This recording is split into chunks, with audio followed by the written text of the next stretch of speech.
Hello and welcome again to Not Fake News. Don't forget to share, subscribe, and smash that like button.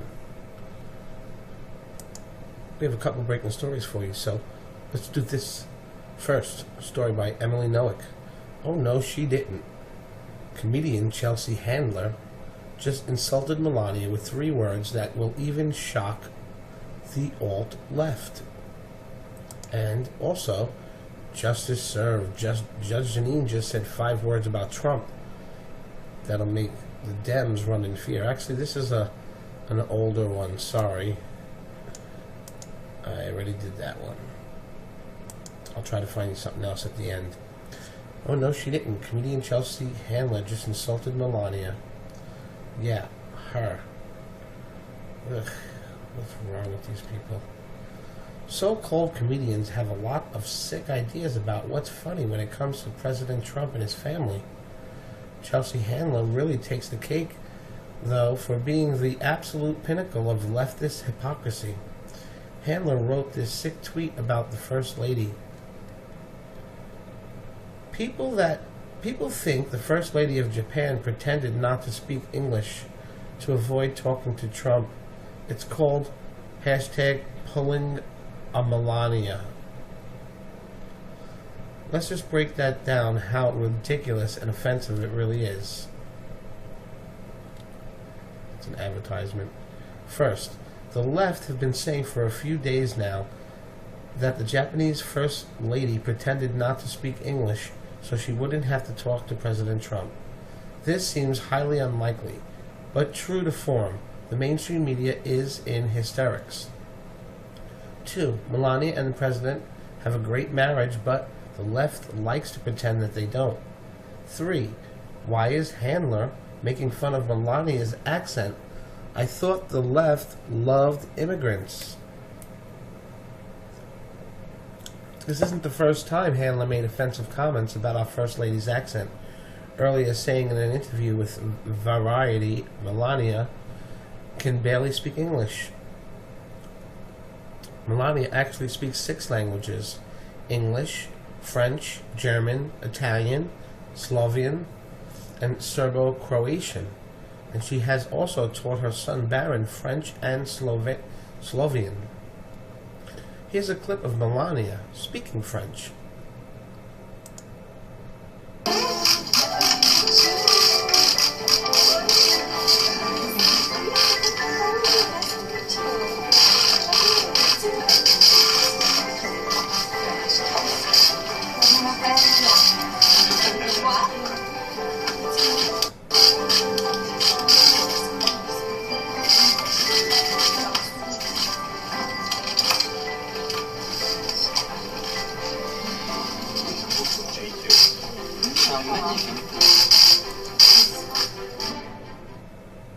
Okay.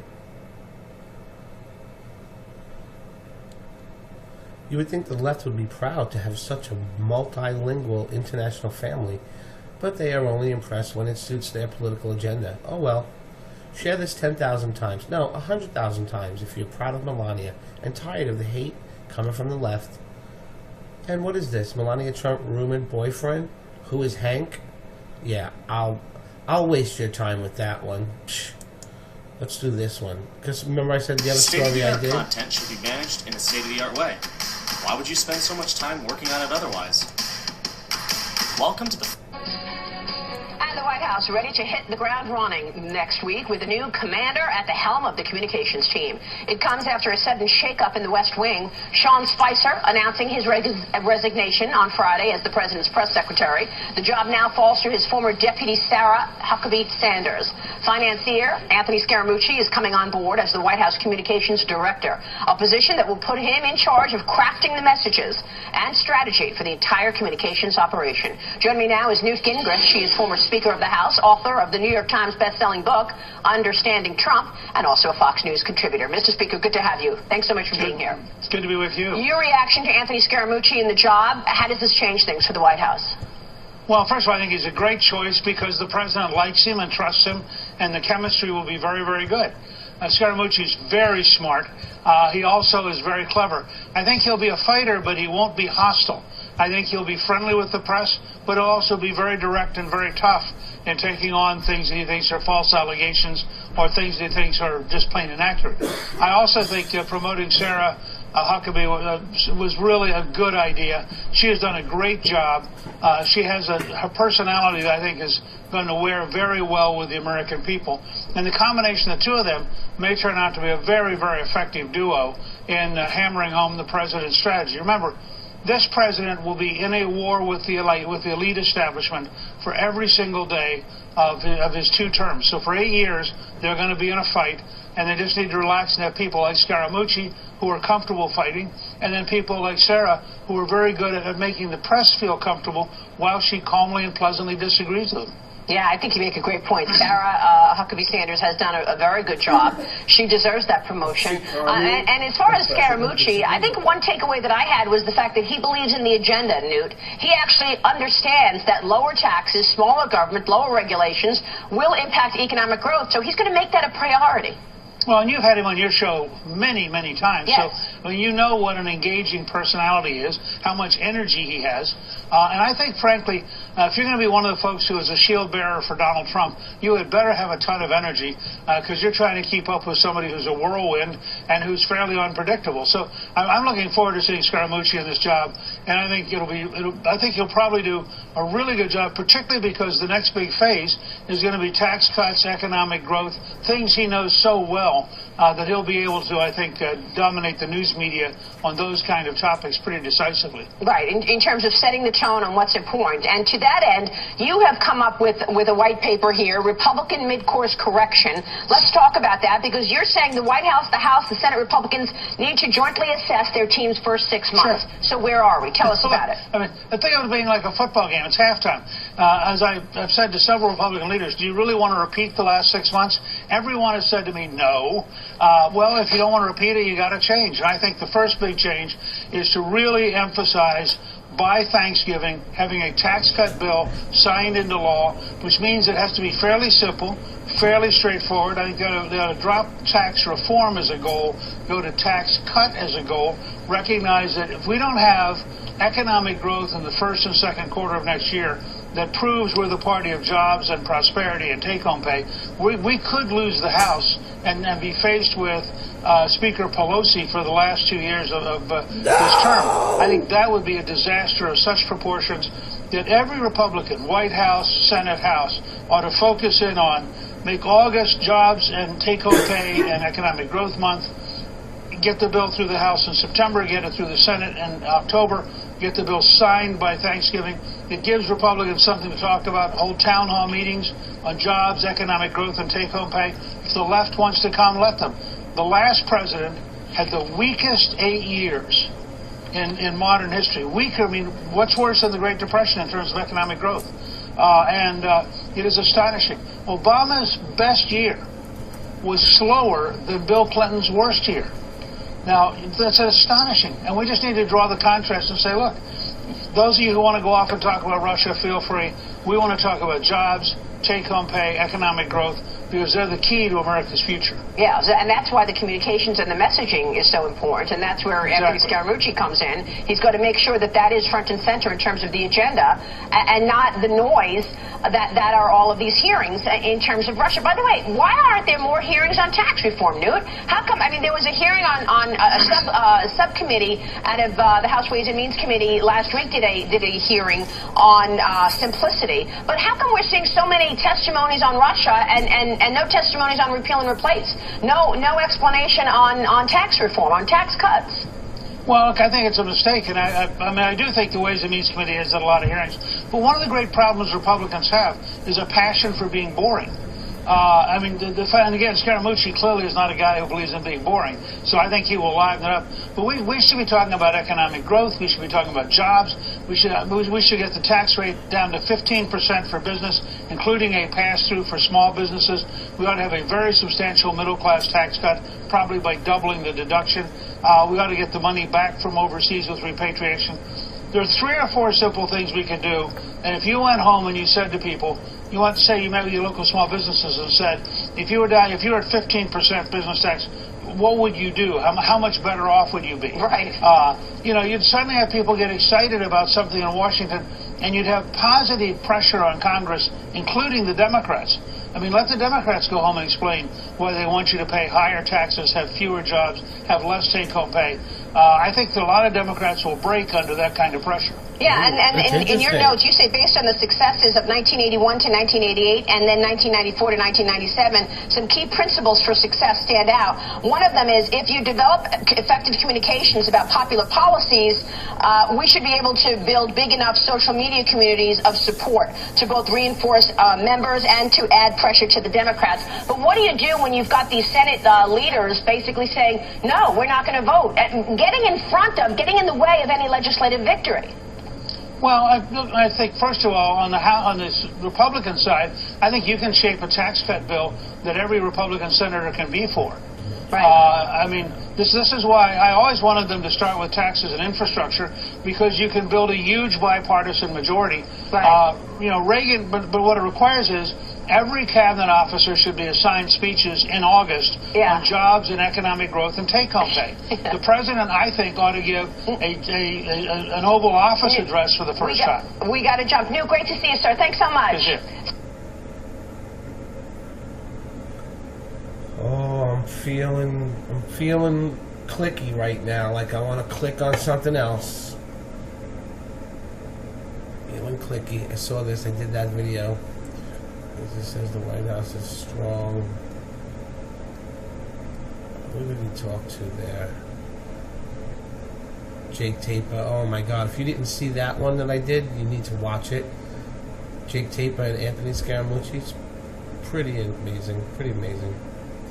Watch the professional Anthony Scaramucci, Jeff Sessions. I just want to give you a little bit more, and I'm also in the mood to watch.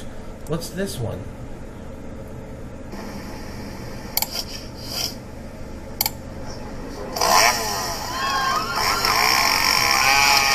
I'm skipping. And we want to welcome. Oh, this looks good, my friends.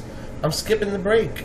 We're going with this. From the incoming White House Communications Director, Anthony Scaramucci, to the broadcast. Mr. Scaramucci, welcome to Face the Nation. I want to start with the president's tweet yesterday about pardons. He said he has complete pardon power. Why is he tweeting about pardons?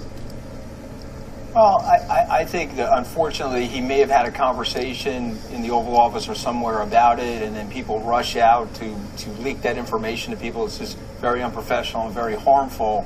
And I think that the gist of that leak, basically, or that tweet, I should say, is that he's not going to pardon anybody. He doesn't need to pardon anybody, and it's just really about the leaking that is actually injurious to the government, felonious to the government. But he's done absolutely nothing wrong, and there's no need for him to pardon anybody. But he just doesn't like the fact that he has a 2-minute conversation in the Oval Office or in his study, and then people are running out and leaking that. So we're going to work on culturally changing that, because it's extremely unprofessional. He's the commander-in-chief, the president of the United States. The people that are standing around him that are doing that sort of nonsense are actually un-American. They're doing an injustice to the institution of the American presidency, and we're going to work very hard to change the culture of that. What happens to leakers on your watch? They're going to get fired. I'm just going to make it very, very clear. Okay, tomorrow I'm going to have a staff meeting. It's going to be a very binary thing. I'm not going to make any prejudgments about anybody on that staff. If they want to stay on the staff, they're going to stop leaking. If the leaks continue, we are strong as our weakest link. And I'll say it a little differently in a pun. We're as strong as our weakest leak. So if you guys want to keep leaking, why don't you guys all get together and make a decision as a team that you're going to stop leaking. But if you're going to keep leaking, I'm going to fire everybody. It's just very binary. You talk about the president. Suck on that. Yes. President's success in communicating, getting his message across. Is it helpful when he talks about or tweets about the special counsel's investigation? Yes. Whatever President Trump does is smart. And if it seems like it isn't, it is. You're just not getting it. You're not understanding why he's tricking you. Because you're the enemy of the American people, the MSM. You know, the truth of the matter is... You know, and when I say the MSM, I mean the mainstream media. Do you know that someone who I know and knows a lot about what the politics that are going on right now blew my mind and goes, what, the MSM, what is that, like NBC? No, that's the mainstream media. That's the MSM is the mainstream media. ABC, CBS, NBC, PBS, all the lettered, the CNN, all of those, they're all the MSM. And it's important that you know that, because a lot of people say it a lot, and you need to understand what that means. Most of my viewers know that already, just for the one or two that don't.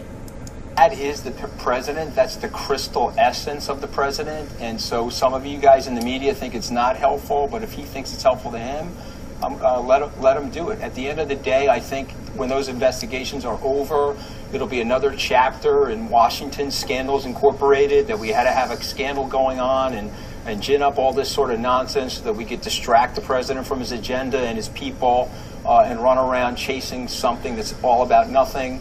And so I know we do that a lot in Washington. I certainly don't want to do that. What I want to do is I want to focus on the president's agenda, how he's going to help middle-class people, lower middle-class people, how we're going to take it to ISIS like we're taking it to them right now. Well, let me those are the things that I really think are super important for us to focus on. And so let Robert Mueller and that team focus on that. I'm going to focus as little on that as possible. Isn't there a conflict between that, though? The president's raising issues about the motivations of Mueller's team. Is that helpful? Like I said, it doesn't matter to me whether it's helpful or not. Well, doesn't it get in the way of the message that you were just talking about? Well, it may and it may not, right? You guys like talking about that stuff, and I understand that, but I'm not going to. What I'm going to do is we're going to be very proactive, very offensive, and very aggressive on the president's agenda. And so you guys want to talk about that, that's fine. I'm going to talk about the stuff that I think are important to the American people. So it sounds like there's a new bright line. You won't be talking about the special counsel. Kellyanne Conway was on TV this week raising questions about donations some on the council staff had made. Will that stop? There will be talk about the agenda and no talk about the investigation? You know what I'm going to do, John? I'm going to sit down with Don McGahn, and I'm going to sit down with the outside counsel. I'm very close to Jay Sekulow. We know each other very well. Trust Jay. I know John Dowd as well. I'm going to sit down with these guys. I did go to Harvard Law School, and I will understand the lines of communication, what we can say from the White House, what we can't say from the White House, and then we'll operate a strategy that I think will knock the socks off of people. What I don't like about what's going on right now is that when we get hit, we're on the heels of our feet, and we want the president to be on the heels of his feet. The president doesn't operate like that. The president operates off the balls of his feet. He's an aggressive guy. It's the reason why he won the presidency. And so we're going to come up with a strategy that's going to knock people's socks off. It's going to be pro-Trump agenda. And when the investigation dies down, I hope you'll invite me back on the show so I can say, see, that was another one of those ridiculous investigations. You're from the business world. You know how these things work. The president was very critical of his attorney general in public in the New York Times. How does that help? Okay, so... Well, I'm a really nice guy, and I'm probably not going to say this, but you are the enemy of the American people. And by putting down MSM, the mainstream media, CNN and MSNBC, all of you, by putting you down, we're putting down an enemy of America. So that's how it helps. We'll call you fake news. We're attacking the enemy of America. You're the American enemy. From the business world, what I would say about that, and from my experience with the president's a pretty wear his heart on his sleeve sort of a guy.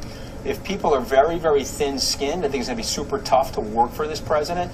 The president has said things to me in a tough and honest, direct way. And I think he's a very good athletic coach, if you will. And so what I would recommend to all of my colleagues in Washington, and know the president very well, if he's saying stuff about you that you don't like, call him up, go see him, go get in the Oval Office or the study. Why do it in public? Why not in private? It undermines the man as he's trying to serve the country. Because that's the president's personality, and it's not really that big of a deal. If you have a thin skin, what I'm learning about Washington, crocodile skin is not even the right metaphor. How about like titanium oxide? Okay, but the president is known for responding to things that are said about him, so sure. See, he's like a robot.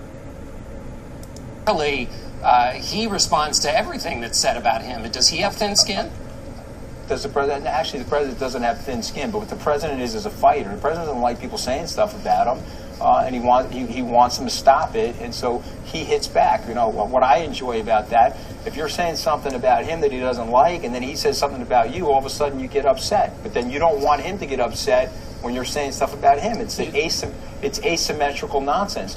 Why don't we focus on the agenda instead of all of this nonsense? You said in a tweet, my political views don't matter. That, I assume, also carries over to the donations you've made. You've supported Democrats in the past.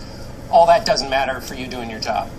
Listen, I'm an American businessman, and I'm a very practical guy. I've supported a lot of different people. I went to law school with President Obama. You know, if you've noticed over the last 2 years that I've been more or less in the public domain, I don't like attacking people personally. I like debating policy. I never once attacked personally Secretary Clinton. I have found that when I have attacked people personally, that's been a stupid mistake on my part, and so whoever I've attacked personally, I apologize for. But here's what I was trying to do yesterday with those tweets. I think it is nonsensical and more Washington nonsense that we have to take this political, purity, ideological test. So if I said I was for something and now I'm against something, that makes me a hypocrite. I don't believe in that. I think it's stupid. And I want to subordinate my political views to the views of the president and his agenda. So if you're able to subordinate the people you've supported in the past, the things you've said, and the money you've given, why then does the president raise past donations as disqualifying of the people who are working for Robert Mueller? Shouldn't the principle shouldn't the principle work in both cases? Okay, well, hold on. I'm not the president, John. That's the president. No, I'm just talking about the principle, though. You've said that your past donations don't matter. Shouldn't it? I understand. But you asked me the question, so let me just answer the question. I don't think it really makes a difference for me, but I am the communications director. The president's saying something a little bit different. Okay, the president's suggesting that there might be people that are politically motivated to hit him and his family members, even though that there's nothing there. Now, I have been the victim of that. It's a nasty thing. It's really not something that you like going through. Someone's accusing you of something that you didn't do, and then you got to go out and hire yourself a lawyer, and you have to prove. For some reason, in these scandals, we flip the Constitution around. You're guilty until you go out there and prove yourself innocent. Well, you're not innocent until proven guilty. And so the president doesn't like that. He thinks it's dishonest, and it's subverting the agenda that he's trying to project. The investigators are just doing the work. I don't think they've accused him of anything yet, at least by the president's admission. He says he's not being accused of anything and he's not under investigation, but they're doing their job and subordinating whatever they may have done with political donations, which seems like the same accommodation you're asking for. Okay, so but again, I'm not the president. So if the president wants to say that about them, let him say it. It's fine. So do you think they're compromised by the past donations? Am I compromised by my past donations? Do you think the investigators are? Do I think the investigators are? I don't know. I don't know these guys personally. If you give me a half hour with each of these guys, I'm pretty good at reading people. I could figure out in probably 30 minutes if they're compromised. So what this other guy is trying to say is, how could you be mad that the people on Special Investigator Mueller's team donated money to the Democrats in the past when you donated money to the Democrats in the past? That's what he's trying to get at. Compromised or not, but I don't know the guys personally. They may or may not be, sir. I have no idea. Let me ask you finally on the question of mixed messages. This week, the president has said 3 different things about health care. On the 17th, he said Republicans should repeal the failing Obamacare bill and then start with a clean state. On the 18th, he said, let Obamacare fail. On the 19th, he said, the country needs more than repeal. It needs repeal and replace. That's 3 different messages over 3 days. Isn't the president's message muddled? No, not at all. This is the thing we got. I hope we can do this for the president. I hope we can explain what he's doing and explain what he's thinking. And I hope that what you'll start to realize, which is very refreshing to the American people, he's signaling over the top of the mainstream media. So let's go over each of those tweets. He basically wants to repeal and replace Obamacare. He knows that's the best thing for the American people. It turns out that he may not be able to get that done with a recalcitrant Congress. And so then he fires out a tweet, let's just repeal it. Then it turns out, because he's working super hard, he's probably the most effective legislative liaison person in the world, he may get the chance to repeal and replace it. So then he's sending out that tweet. His point is he's a business person. He's got a Rubik's Cube on his desk, basically, that he has to spin through because there's so many confusing people in Washington, and he's trying to figure out if he can get his... Is there a better answer than that even on this planet?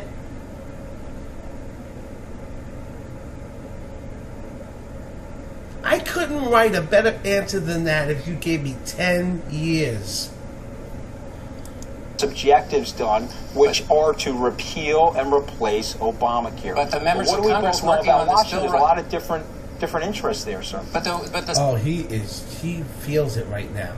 He can't believe how he was just taken out. He thought that was his home run right there.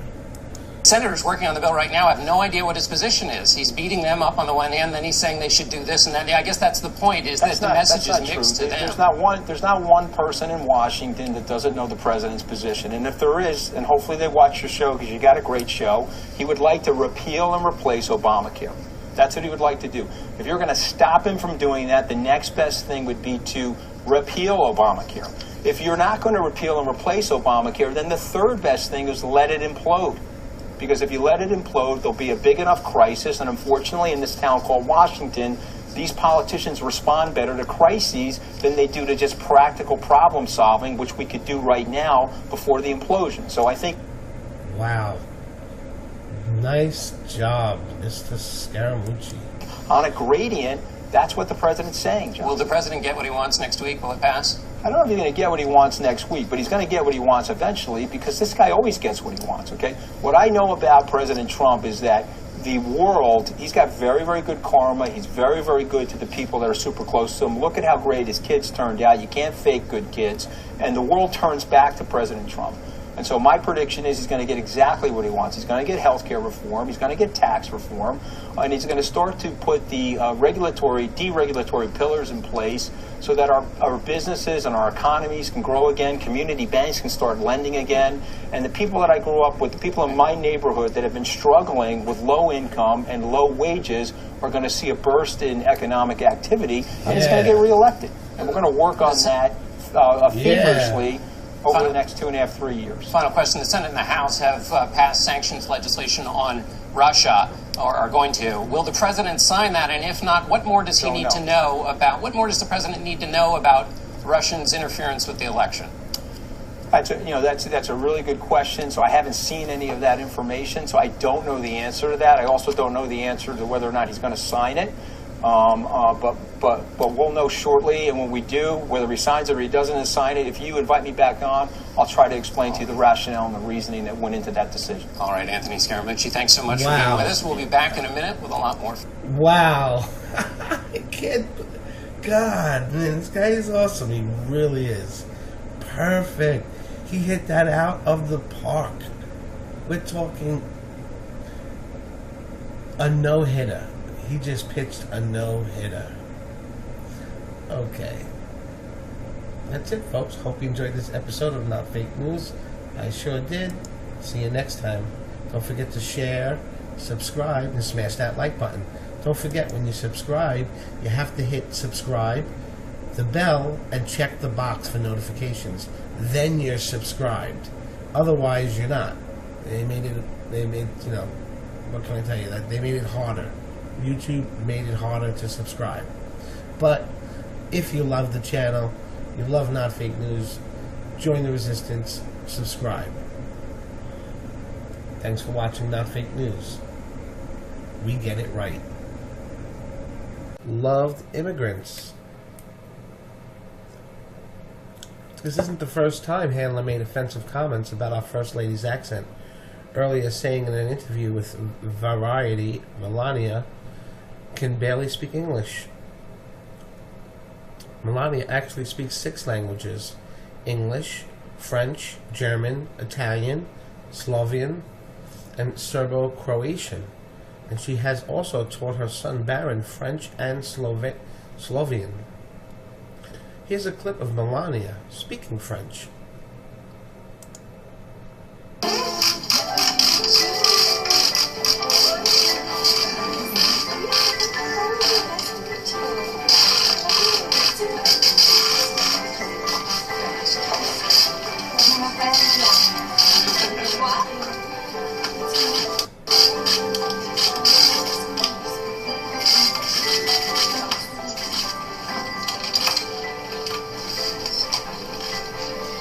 Here, Anthony Scaramucci is coming on board as the White House Communications Director, a position that will put him in charge of crafting the messages and strategy for the entire communications operation. Joining me now is Newt Gingrich. She is former Speaker of the House, author of the New York Times best-selling book, Understanding Trump, and also a Fox News contributor. Mr. Speaker, good to have you. Thanks so much for being here. It's good to be with you. Your reaction to Anthony Scaramucci in the job, how does this change things for the White House?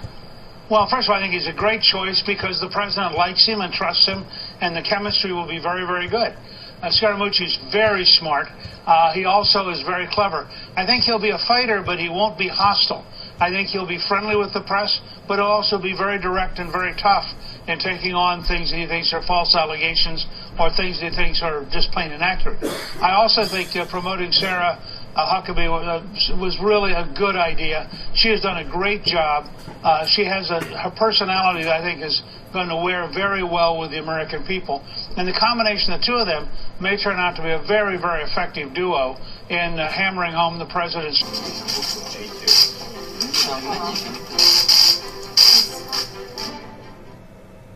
Okay. You would think the left would be proud to have such a multilingual international family, but they are only impressed when it suits their political agenda. Oh well. Share this 10,000 times. No, 100,000 times if you're proud of Melania and tired of the hate coming from the left. And what is this? Melania Trump rumored boyfriend? Who is Hank? Yeah, I'll waste your time with that one. Psh. Let's do this one. Because remember I said the other story I did? Content should be managed in a state-of-the-art way. Why would you spend so much time working on it otherwise? Welcome to the... And the White House ready to hit the ground running next week with a new commander at the helm of the communications team. It comes after a sudden shakeup in the West Wing. Sean Spicer announcing his resignation on Friday as the president's press secretary. The job now falls to his former deputy Sarah Huckabee Sanders. Financier Chelsea Handler really takes the cake, though, for being the absolute pinnacle of leftist hypocrisy. Handler wrote this sick tweet about the First Lady. People think the First Lady of Japan pretended not to speak English to avoid talking to Trump. It's called #pulling a Melania. Let's just break that down, how ridiculous and offensive it really is. It's an advertisement. First, the left have been saying for a few days now that the Japanese First Lady pretended not to speak English so she wouldn't have to talk to President Trump. This seems highly unlikely, but true to form, the mainstream media is in hysterics. 2. Melania and the president have a great marriage, but the left likes to pretend that they don't. 3. Why is Handler making fun of Melania's accent? I thought the left...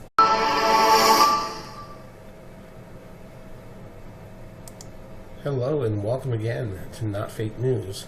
Don't forget to share, subscribe, and smash that like button. We have a couple breaking stories for you, so let's do this. First, a story by Emily Noack. Oh no, she didn't. Comedian Chelsea Handler just insulted Melania with 3 words that will even shock the alt-left. And also, justice served. Judge Janine just said 5 words about Trump that'll make the Dems run in fear. Actually, this is an older one. Sorry. I already did that one. I'll try to find you something else at the end. Oh, no, she didn't. Comedian Chelsea Handler just insulted Melania. Yeah, her. Ugh, what's wrong with these people? So-called comedians have a lot of sick ideas about what's funny when it comes to President Trump and his family.